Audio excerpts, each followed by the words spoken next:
Wesh, nouvelle vidéo la même. J'avais dit quoi? J'avais dit que j'allais être plus régulier, plus de vidéos sur la chaîne, etc. Bah bon, merde. Bon,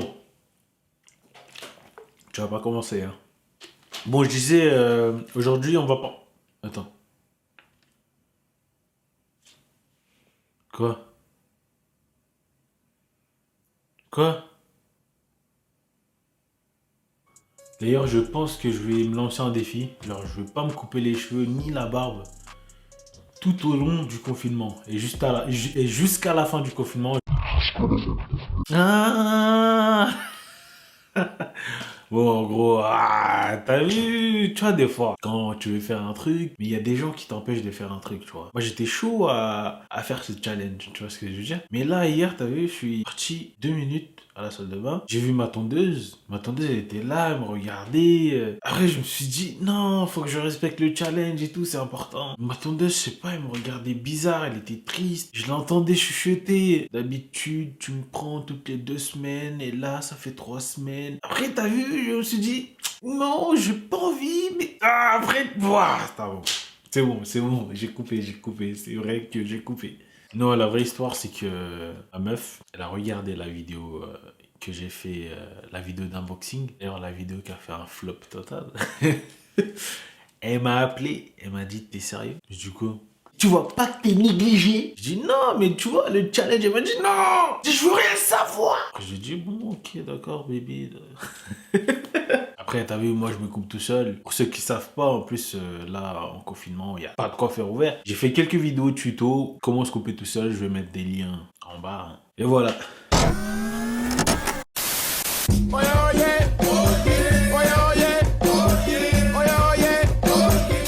Bon, aujourd'hui, je vais vous parler d'une histoire qui m'est arrivée il y a maintenant 3 ans. Un truc vrai, c'est pas un truc faux. De toute façon, ici, je dis que des trucs vrais. Il n'y a pas du mytho. Vous me connaissez. Bon, cette histoire m'est arrivée en 2017, quand je venais à peine de rentrer dans mon taf. Tu vois, ça faisait même pas 3 mois que j'étais dans ce taf là. Et là, c'est dinguerie. Je me rappelle à l'époque, j'avais raconté sur Snap, quand j'utilisais encore Snap, tu vois. Quand j'étais encore à fond sur Snap. Mais là, vu que Snap, c'est devenu de la merde, je fais même plus. Bref. Et je me suis rappelé de cette histoire il n'y a pas si longtemps que ça, tu vois. Je cherchais des sujets, des vidéos, et je me suis rappelé de cette histoire. Et je me suis dit, attends, vas-y, je vais vous la raconter en vidéo. YouTube, c'est encore mieux. Comme il est écrit dans le titre, c'est vrai. Non, j'ai pas sauvé. Bon, là, j'ai aidé cette jeune fille à s'échapper des méchants. Je peux dire ça comme ça. Bref, alors comment ça s'est passé? Moi, j'étais au taf. Alors, il faut savoir que moi, je travaille dans un magasin. Tu vois, les magasins qui sont dans les gares, les petits kiosques qui vendent des magazines, des croissants, où tu viens, tu t'achètes un truc et après tu prends ton train, voilà, tu vois. Faut que je vous explique en détail pour que vous arriviez à vous situer dans la scène. Parce que j'ai vraiment envie de vous emmener avec moi dans cette histoire, comme je sais bien le faire. Bref, quand tu rentres dans le magasin, il y a une grande entrée, tu vois, il y a une grande entrée de la gare. Il y a une ligne comme ça. Sur les côtés, il y a des magazines et tout. Et tout au bout, il y a les caisses. Et vers la caisse, en fait, il y a une grande vitre qui donne sur l'extérieur, où tu peux voir à l'extérieur, etc., les gens dans la rue. Voilà. Il faut vraiment que vous arrivez à vous situer dans le truc, parce que c'est important. Là, il y a les caisses. Donc, tu arrives, tu rentres comme ça. Tu arrives, là, il y a les caisses. Il y a une caisse là. Et il y a une caisse là, à droite. D'accord ? Et tout à droite, ici, il y a un petit coin pour manger. Il y a des tables, etc.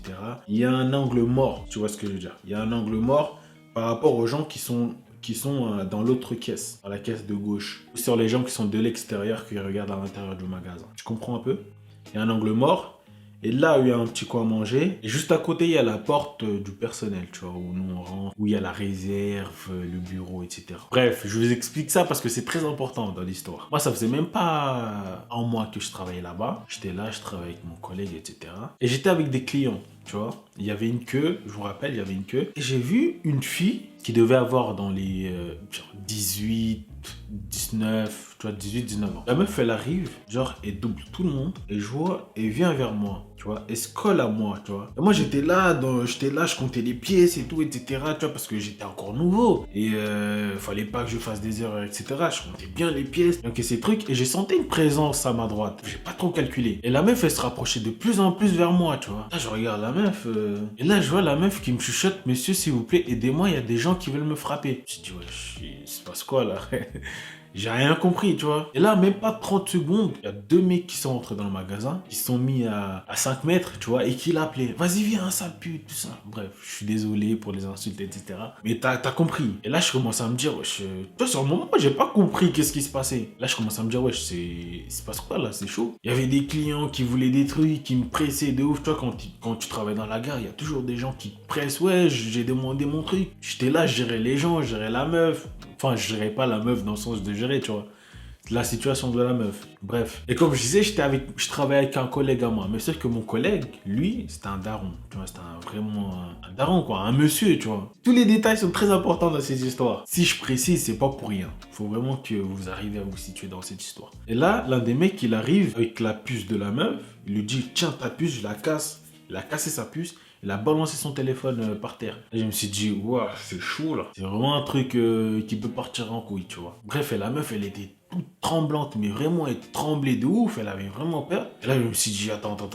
Là, faut vite calmer les choses là. Il se passe un truc de ouf. La meuf, déjà, elle s'est fait frapper. Elle est arrivée dans le magasin en pleurs de ouf. Et là, t'as vu, c'était tendu l'ambiance. Les mecs, ils étaient deux. Ils étaient là, ils attendaient la meuf, ils insultaient la meuf, tout ça. J'ai dit, attends, là, ça va pas tarder à partir en couille, tu vois. Et là, j'ai mon collègue, que je vous dis, le monsieur, il commence à menacer les mecs, tu vois. Il a pris le téléphone du magasin, il a dit, si vous bougez pas, moi j'appelle la police, ils sont juste là. Et là, la meuf dit à mon collègue, s'il vous plaît, appelez pas la police parce que j'ai peur. Je dis, attends, wesh, t'as peur de quoi, frère? Parce que là, tu peux pas compter sur moi. Tu vois ce que je veux dire? Dans le sens où, moi, ces mecs-là, je les connais pas. Eux, en revanche, ils savent où je travaille. C'est-à-dire que là, si ça part en couille, eux, ils sont en avantage sur moi.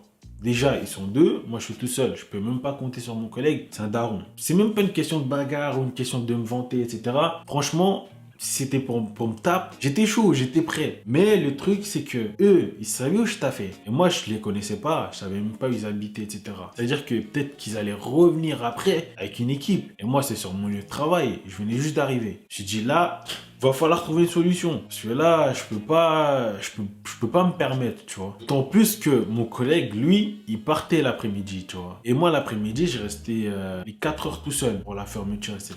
Je me suis dit là, il y a un gros problème. La meuf, elle veut pas appeler la police parce que elle a peur de son ex qui lui venait juste de sortir de prison, c'est-à-dire qu'il était encore en sursis. Elle avait peur qu'il re-rentre en prison et les conséquences d'après, tu vois.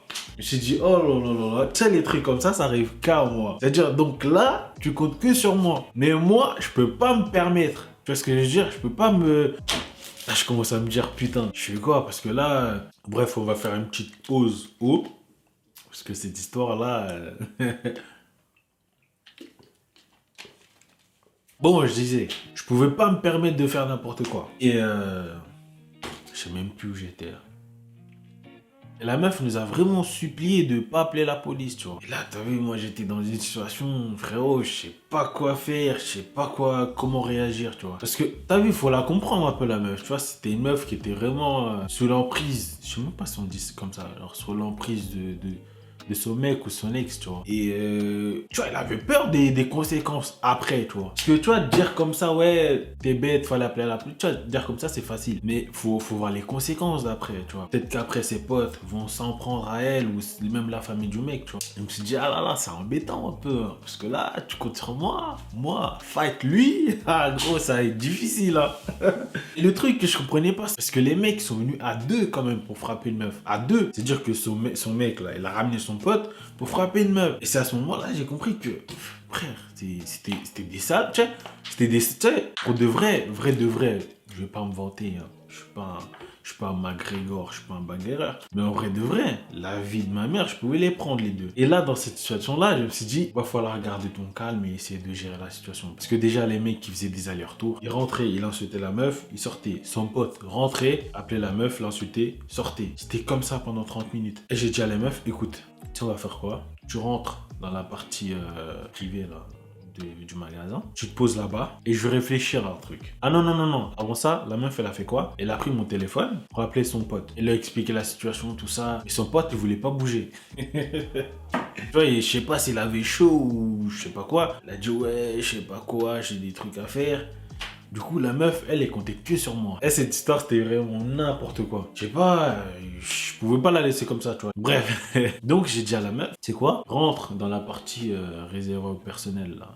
Comme je l'ai expliqué. Reste là-bas et je vais réfléchir à un truc. Je commence à réfléchir, je me suis dit, attends, parce que là, si les mecs qui restent jusqu'à la fermeture, c'est mort. Je peux pas la garder jusqu'à la fermeture du magasin. Faut bien qu'il bouge, tu vois. Et même pour elle, tu vois, elle allait pas attendre 4 heures. Du coup, je me suis dit, attends, je vais appeler un pote à moi. Je vais lui expliquer la situation un peu pour voir si il peut l'accompagner chez elle. Donc j'appelle mon pote, je lui explique la situation. Mais lui, il pouvait pas bouger lui aussi, tu vois. Il avait un empêchement, il était en cours et tout. Je me suis dit, là, ça va être un peu compliqué quand même.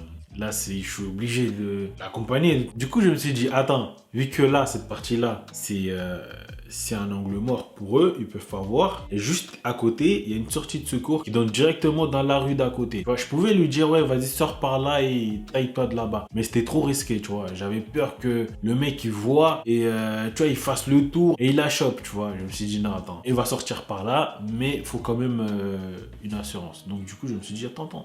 Je vais appeler un Uber, tu vois. Comme ça, le Uber, je vais lui dire de se mettre directement derrière la rue sur le pont. Je me suis dit, vas-y, c'est une bonne idée. Et le Uber, donc, il arrive. Je dis à la meuf, ouais, écoute, sors par là, d'ici, il ne voit pas. Et tu prends la sortie de secours, il y a le Uber qui t'attend. Du coup, vas-y, la meuf, elle sort, elle prend le Uber, tout ça, et part. Et les mecs, eux, ils croyaient que la meuf, elle était toujours à l'intérieur. Ils attendaient. Ils sont vraiment restés dehors, attendre la meuf comme ça. Ils faisaient des allers-retours, ils rentraient. Tu vois, il y avait cette atmosphère de provocation, tu vois. Ils rentraient pour provoquer, ils ressortaient. Moi, j'étais là, putain, je me disais, franchement, la vie, ma mère, toi, déjà. Juste tout seul, vraiment, one vs one, toi, je t'attrape. La vie, je te bois. Ouais. Tu fais trop de mec, quoi. Déjà, juste le fait de venir taper une meuf. Déjà, juste frapper une meuf, t'es une chouin. En plus, venir à deux, tu vois, ramène ton pote pour aller frapper une meuf.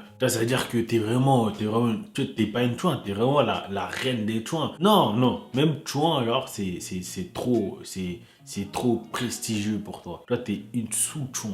Sous-chouin. Parce que, venir à deux, genre en mode, tu viens pour prouver à ton pote que ta meuf, tu l'amènes à la baguette. Et frère, c'est incroyable. Incroyable.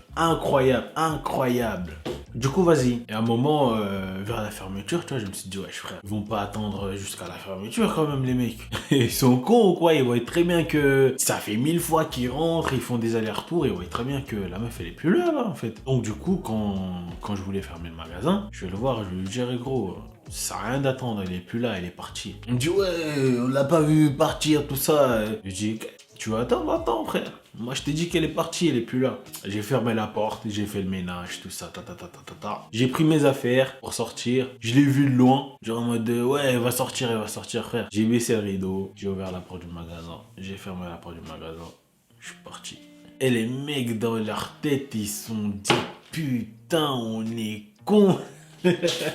On a attendu 5 heures, la meuf elle est déjà partie, on l'a même pas vue. Non, lui il est trop fort. Bref, tout ça pour vous dire que j'ai perdu 35 balles quand même, Uber.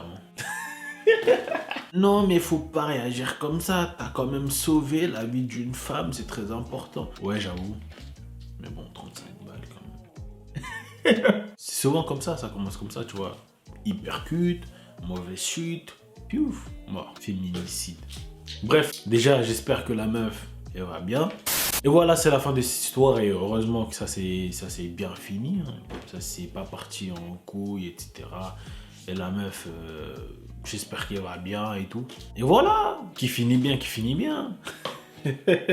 Donc voilà les amis, c'était tout pour moi aujourd'hui. Et si vous voulez pas rater de nouvelles vidéos, puisque maintenant je compte faire 2 vidéos par semaine. Donc abonne-toi si t'es pas encore abonné. Et voilà, prenez soin de vous la mif. Et je vous dis... Bye.